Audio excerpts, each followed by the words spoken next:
Congressman Jason Chaffetz, who's a Republican and a member of the House Oversight and Government Reform Committee and the subcommittee of National Security, of which he is chairman.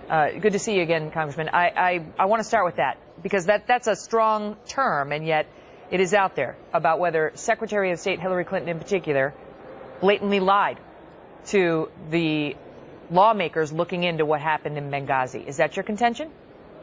Well, look, she testified very definitively that she had played no part, no role in this, but we now know that there was a cable with her signature on it, reducing the security parameters, reducing the security structure that was in place there to a drawdown so that it was gone by September 6th with her signature on it. And obviously that begs more questions than it answers and puts her in a position where what she said and testified is directly contradicted by a document with her autograph on it. Let me pause you there because we have that soundbite of Hillary Clinton testifying before Congress in January of 2013. Listen here.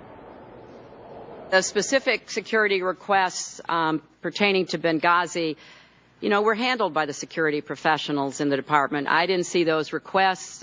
They didn't come to me. I didn't approve them. I didn't deny them. Didn't approve them. I didn't deny them. Your report concludes that, among other memos, an April 2012 State Department cable bearing her signature acknowledged a formal request for additional security assets, but instead ordered the withdrawal of security elements to proceed as planned.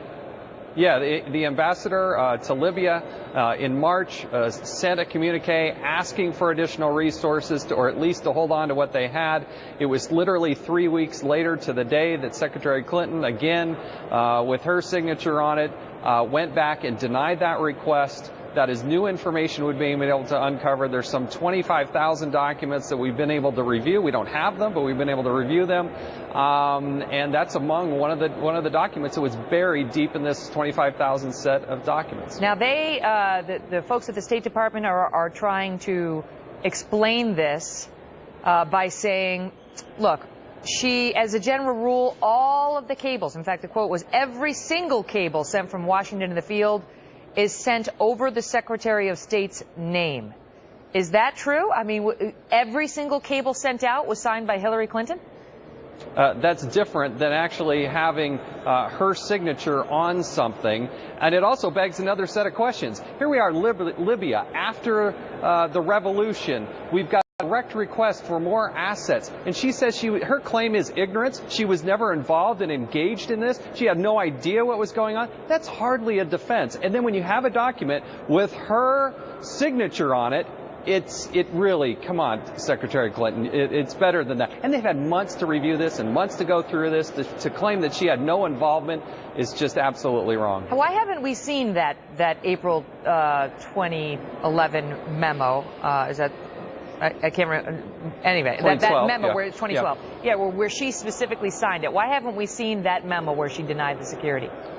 Well, one of the great frustrations and one of the things that's hindered our ability to investigate this is the State Department has not turned over the documents. Despite what President Obama said, despite what Secretary Kerry has said, what Secretary Clinton has said, they will not give us the documents. They allow for what's called an in-camera review. In-camera review means that they watch us looking at the documents. There have been 8 tranches of this. It has slowed down the investigation. They will not give us these documents, but some good staff work going through there. I've gone through some of these documents, but the good staff went in there. They found this needle in the haystack, and it's one of many things that I think the committee and the Congress should say if they want to actually get to the truth and get to the bottom of this and conclude the investigation, which is what we all want to do. I'm short on time, but I want to ask you one final question. This next hearing that's been scheduled for May, which is supposed to focus on information you guys got, you say from whistleblowers about Benghazi who are citing attempts to suppress information by the government, errors, reckless misjudgments, and so on. Are we going to learn more then at this May hearing about attempts to cover up what really happened?